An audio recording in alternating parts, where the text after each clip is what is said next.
Prince Harry is a loser, at least when it comes to his security case, as the court has officially decided while Harry's arguments are powerful and moving, his grievances do not rise to the level of a appropriate legal challenge. And while Harry definitely is going to continue to argue his case, I think he's sitting down with the BBC to do an interview where he is going to whine about this decision incessantly. Harry, I think, is not reading the writing on the wall here, which is that, yes, you may be a prince, but that does not obligate the government of the UK or any other government in the world to give you the security that you think you need. This is so critically important on numerous levels because Harry's position here really puts the monarchy in a tough bind.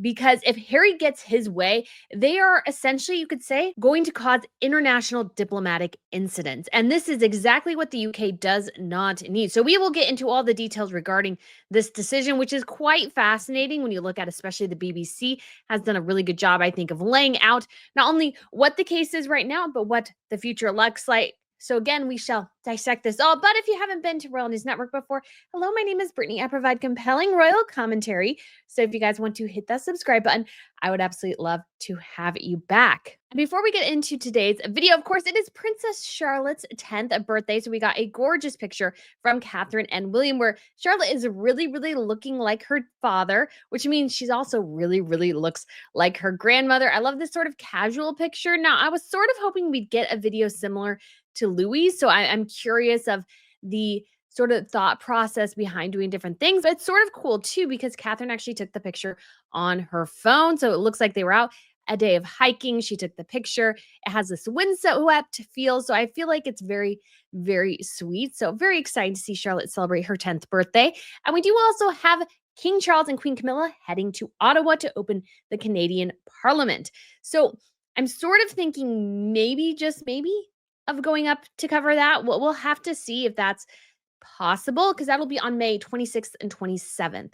So I'm also hoping to maybe get to trooping, but we shall see if that works out or not. But very excited to see Charles and Camilla coming back to Canada. We also have King Carl Gustaf and Queen Sylvia still in London. They helped King Charles yesterday plant a Swedish oak on the grounds of Windsor. So this was a gift from their majesties to King Charles for his coronation. And they did use the spade initially used by King Carl Gustaf's, I believe, great-grandfather, Gustav V, who planted an English oak on the grounds of Windsor back in 1908. And they still have a little spade that commemorates the occasion. It says, used by His Majesty Gustav V, King of Sweden. So I really love that personal touch for this particular event. Queen Sylvia is still using a bit of her cane there, and she's still struggling to get over. She had foot surgery. I can't remember if it was in March, early April, one of those days.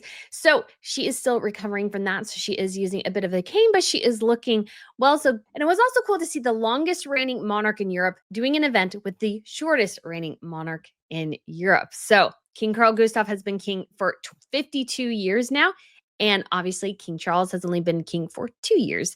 Well, I guess closer to 3 years now. So, and they also share a royal ancestor, and that is Queen Victoria. And her granddaughter, Princess Margaret of Connaught, married King Gustav Adolf VI. And she tragically died quite young. But yes, she is the granddaughter of Queen Victoria. And Margaret of Connaught brought a lot of gorgeous jewels to the vaults of Sweden. So anyways, guys, very interesting little history there within this little event where we have two royals meeting. And I also wanted to say to you guys, when I was putting on my outfit today, I didn't really think about this. I was just thinking of something interesting to wear and realized that this button up looks very similar, although this was available a couple of years ago now, very similar to one Catherine recently wore in Scotland. And so I have started for Royal Fashion News a Shop My. So all of the royal fashion will be located there. So if you are interested in checking that out, feel free to follow the link down below. So it was kind of funny because Megan started one and I just thought, well, the thing is anybody can start one. So I was like, well, I will see if I can.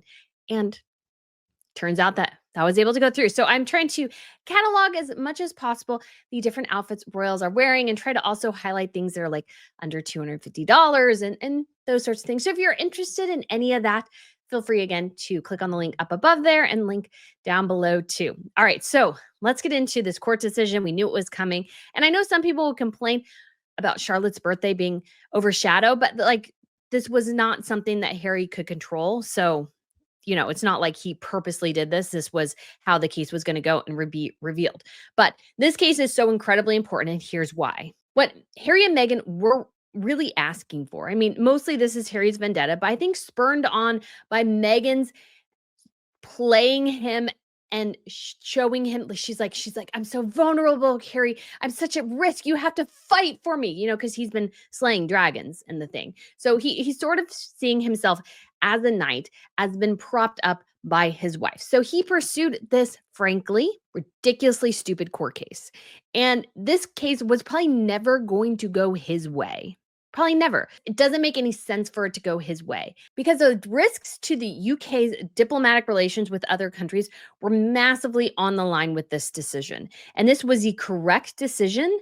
And I'm so glad the court made this. When it comes to this case, Harry, and I think he sort of made this clear later, that although he's claimed, oh, I'm going to pay for my own security, and, this is just about more the principle of the matter, came out later, I think he really does want other people to pay for it. And what he really wants is an internationally protected person status. So what this means is that governments around the world all sort of decide those who get international protected person status. This means that this person, whoever they are such an important factor within this government that they sort of, because of this status, when this person, so let's say Catherine and William, go to France to ski, the French authorities are obligated to augment their security apparatus.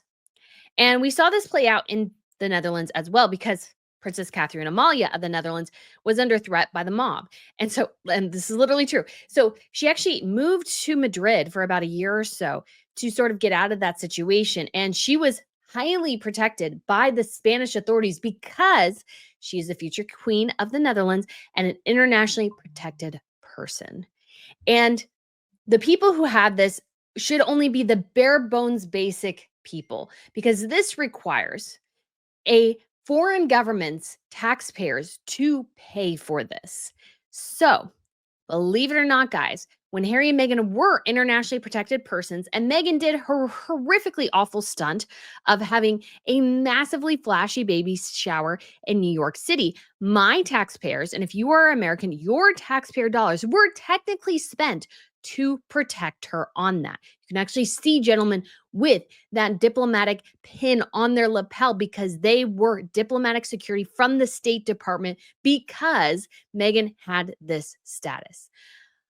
So if Harry and Meghan got this status back, technically, the United States would once again be obligated to augment their security.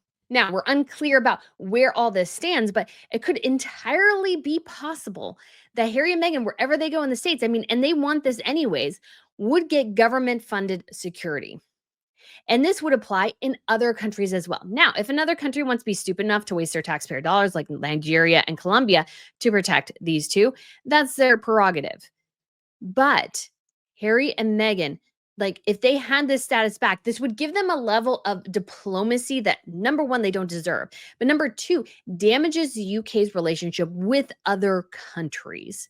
And this is huge. So when they were going through this, it was important, like critically important, to go through all of this and for the court to say, okay, yes, Revok, and this is part of Harry's argument, did actually not follow explicitly their rules, but they were correct in doing so. Because when Harry and Meghan initiated Mexit, Revok, which is a organization that evaluates who is put in this internationally protected person status. So right now it would include Charles and Camilla and the Wales' family. Those would be the two people. Probably if we're talking about working royals, that would include Sophie, Edward, and Timothy, the Gloucesters, the Kents. Those people would probably actually still be under that apparatus. But they had to supersede it and not even follow their rules, which was fine because Harry and Meghan did something unprecedented, which was drop the royal family completely and go off on their own and expect no consequences from that because they were stupid. I just want to emphasize again how incredibly stupid Mexit was. Harry and Meghan dropped the royal family, basically laid out their demands on a website, which you can still find through the Wayback Machine, and told the world, oh, we're going to still have this status because we're protected and we're special. And screw the royal family. We're going to create our own rules, still do the royalty our own way. And the UK and the royal family said, no, this is not how this works, which was the correct decision. Harry and Meghan should have stupid slapped them in the face. I'm sorry. They should. They really, really should. And that's what happened here. All right. And guys, this is maybe breaking right now. So we have the interview has at least partially been revealed. So let's listen to a little bit of this and we can roast this dunderhead for whining about the consequences to his own decisions. Like he's acting like a child. This was obvious to anybody with half a brain that this is what would happen. So let's listen. I can't see a world in which I would be bringing my wife and children back to the UK at this point.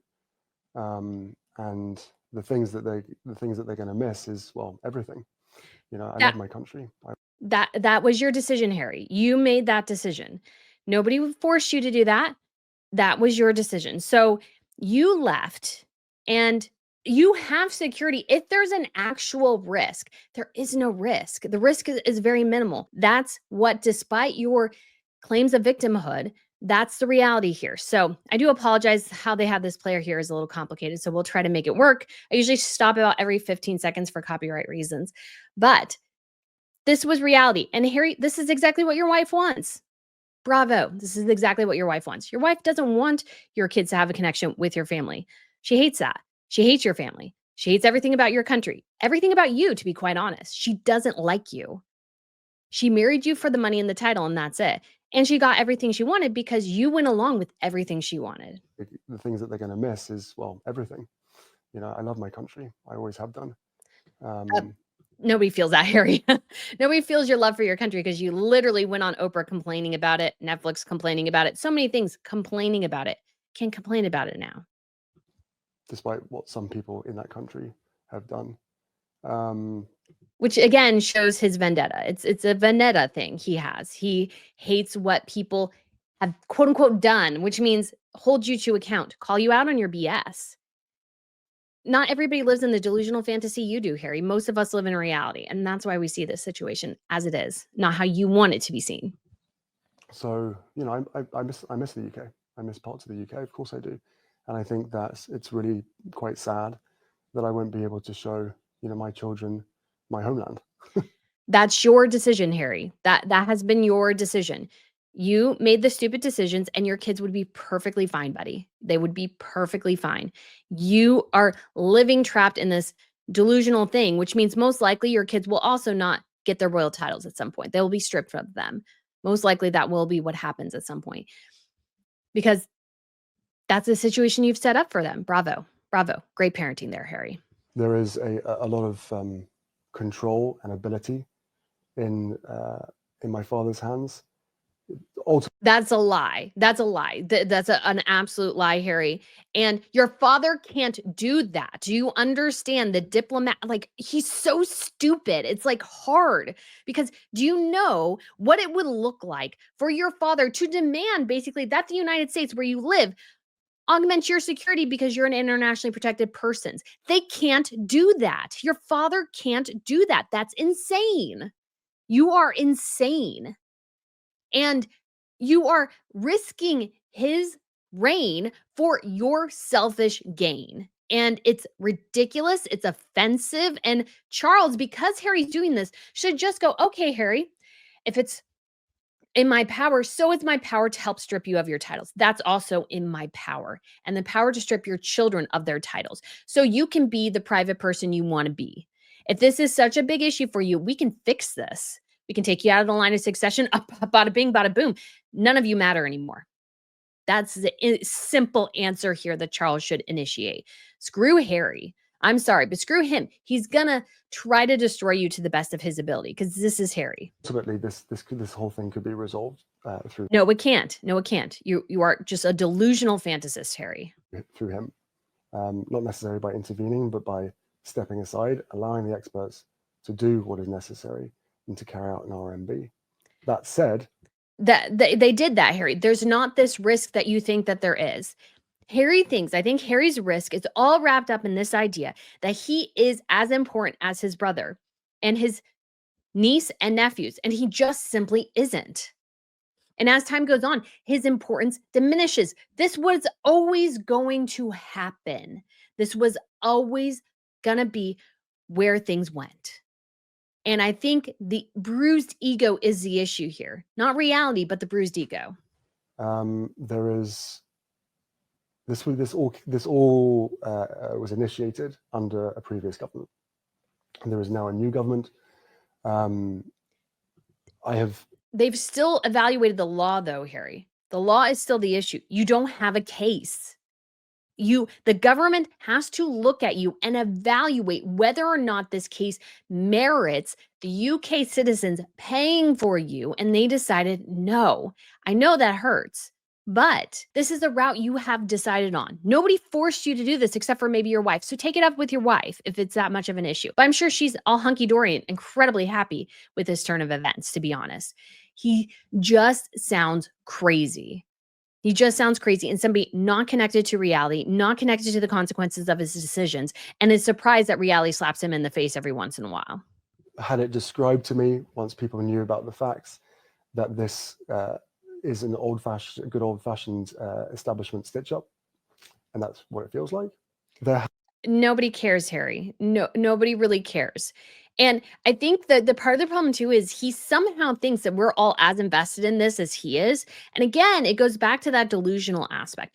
Harry, we're not as invested in this as you are. We don't care that much. This idea that we're all concerned about your security is just not there, buddy. I'm so sorry. There have been so many differences between me and some of my family. This current situation that has been ongoing for 5 years with regard to human life and safety. He's over exaggerating this. You will be safe. The risk is minimal. The risk is minimal. And if you want security, all you have to do is tell them when you're coming, they'll do an evaluation. If you merit safety, if there is an actual existential threat to you, security will be provided. But as a court said, your grievances do not merit a case. Is the sticking point. It is the only thing that's left. Of course, some members of my family will never forgive me for writing a book. Yeah. Did that just dawn on you now? Because you seem to be very confused about it for a long time. So yeah, they'll never forgive you. And so yeah, you're screwed, buddy. You screwed yourself. I'm sorry. Of course, they will never forgive me for lots of things. But, you know, there is... But what he's doing here is he's taking his personal family trauma and situations that he's created and trying to say that the government should fund it. No, that's not how this works, Harry. That's not how this works. Your personal family issues have nothing to do with your security. The government has to look at it and think, okay, this dude has left the UK. This dude has left royal duties. This dude has no role anymore. Why in the world should we pay for this? And when he made the extraordinary decision to leave, that gave Revik the extraordinary opportunity to go, yeah, no, screw this. We're not doing this. We can't afford to do this. This is going to be too much money. This is going to be too much effort for somebody who is not beneficial to the government. He just doesn't seem to get this. He thinks it's all comes to his dad. No, it doesn't. Your father has nothing to do with it. And he can't intervene without looking like an interventionist king. Like, he just sounds dumb. I would love reconciliation with my family. You're not going to get that. That's your decision. You have burned things so badly. And you almost get the sense now that he's sort of realizing how much he screwed up.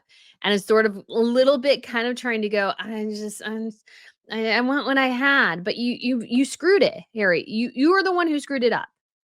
It's nobody else's problem but yours. There's no point in continuing to fight anymore. As I said, life is precious. I don't know how much longer my father has. So what are you going to do? You're not going to bring your kids to the UK to see him? Seriously? Because you don't know how much time your father has, but no, my security. That's cruel, Harry. You're being cruel, needlessly cruel, because you want things a particular way. And you don't always get what you want in life. You just don't. You just got to suck it up. You know, he won't speak to me because of this security stuff. No, Harry, dude, it's your book. It's your book. It's Netflix. Nobody wants to talk to you. You did this to yourself. You talked too much. You got to the point where people didn't want to talk to you because they were worried you or your wife, most likely your wife, would chatter about it in the media. So they don't talk to you. They don't talk to you. Good for them. But it would be nice to reconcile, as I learned through the First Nations throughout Canada because of the Invictus Games. Okay, he has to drop the Invictus Games. Nobody cares, buddy. Nobody cares. Their goal in life was always truth and reconciliation. And I turned around to them in many conversations and I said, right, but reconciliation can't come without truth. And the truth is, you screwed up. You screwed up. This is your fault. This is your fault. I have no sympathy for you. Well, I've now found out the truth. I've shared some of it with you today. A lot of it exists out there, whether people choose to ignore it or not. And even if it's his truth, it doesn't mean it is the truth. We've had plenty of instances where Harry and Meghan have claimed to have the truth, and it's only a version of it. So it would be nice to have that reconciliation part now. If they don't want that, that's entirely up to them. They don't want it. I don't think they want it, Harry. I don't think they want it. I don't think they want a relationship with you anymore, to be honest. I don't think they do. I don't think they do. And this idea that his father won't speak to him just because of the security stuff is just insane to me. And yeah, it's just, I never asked him to intervene. I asked him to step out of the way and let the experts do their job. The experts, Harry, have done their job, and they just don't see you as a big risk. Your big risk is in your own mind. It's in your own mind. And so it's just not going to happen the way you want it to. It's just not going to be. And so let's look at the actual case here, because I think this is very important. And so when a case comes to the Master of Roles, said in his judgment that there were powerful and moving arguments and that it was plain that the Duke of Sussex felt badly treated by the system. But having studied the detail of the extensive documentation, he could not say that the Duke's sense of grievance translated into a legal argument. For the challenge to Revick's decision, the legal question, indeed, the only question for the court, was whether Sir Richard failed to follow Revick's policy without good reason. From the Duke's point of view, something may have indeed gone wrong, in that an unintended consequence of his decision to step back from royal duties and spend the majority of his time abroad has been that he has been provided with a more bespoke and generally lesser level of protection than when he was in the UK. But that did not itself give rise to a legal complaint. And so this is important. So the Master of Roles says that Sir Richard had indeed failed to follow Revick's policy. There were 4 main reasons why he held as a matter of law that Sir Richard had had a good reason for having done so. First, Revick's policy was inward-facing and unpublished and concerned an area of national importance that was particularly within the expertise of law enforcement agencies, Revick, and the royal household. Secondly, in this area of highly political sensitivity, the court had considerable respect for Sir Richard and Revick as decision makers because they had an unrivaled expertise and experience in the field of royal protection, which Harry's team does not. In addition to that, again, this political sensitivity is incredibly important here because you can't fund security for Harry without good reason. Thirdly, the decision was explained in contemporaneous documents to the effect that the Risk Management Board not to undertake further risk analyses for the Duke of Sussex because they were no longer required given the alternative governance arrangements that were to be established on a case-by-case basis for the future. Sir Richard had, however, obtained 3 threat assessments for the Duke of Sussex during February 2020 before writing the decision letter. So they weren't going to take further risks analysis for Harry unless on a case-by-case basis. So they were like, we can't devote time to evaluating your risk all the time. You're not here. You're not a working royal. This makes no sense for us. Fourthly, Sir Richard and Revick had given compelling reasons for having reached the conclusion that the appropriate course was to establish bespoke arrangements for when the Duke of Sussex returned to the UK on future visits. The Duke was, in effect, stepping in and out of a cohort of protection provided by Revick. Outside the UK, he was outside that cohort, but when in the UK, his security would be considered as appropriate depending on the circumstances. It was impossible to say that this reasoning was illogical or inappropriate. Indeed, it seemed sensible. And it does. It's sensible. You like, why are you trying to protect this dude just because he wants to be? That's not how, again, real world works. Finally, even if there had been a risk analysis from the risk management board, it would very likely have only confirmed the threat, vulnerability, and impact levels which the Duke of Sussex had faced when earlier risk analysis undertaken, but it would have had nothing to say on the critical features of the changed situation, namely the need for protective security on future uncertain visits and the government's appetite for risk. The decisions taken in the decision letter and subsequently were taken as an understandable and perhaps predictable reaction to the Duke of Sussex having stepped back from royal duties and having left the UK to live principally overseas. This is it. Accordingly, the Duke of Sussex appeal would be dismissed. He made the decision, and there were appropriate and understandable and predictable responses to it that Harry is too dim, apparently, to understand. That is a decision of Revok. That is a decision of the courts, and it is correct. Harry stepped back. He stepped back without thought to the consequences. I think drummed up and high on Meghan and her dreams of Hollywood and their superstardom. But as reality has hit, as yes, the money has flowed in, but the relationships have been completely severed, Harry's sort of having buyer's regret at this point. But it's sort of too little too late, buddy. You have made these decisions and nobody forced you to really. You did them of your own volition, according to you. Yes, your wife had a huge influence on it. Maybe choose a better wife. Choose a better wife that doesn't lead you in this particular circumstance. Because right now, you have just chaos in your wake and you only have yourself to blame. If your children miss out on time with your father, that is your fault. They missed out on time with their great grandparents. That is your fault. That is your fault. You have to live with the regret of that. You could change it, but you're too stubborn, you're too egotistical, and your wife is too narcissistic to let you guys do that. So you will live in misery for probably the rest of your life. And again, you only have yourself to blame. So, guys, as this case continues to emerge, we'll let you know more. Thank you so much for watching, and I shall talk to you again soon. Bye.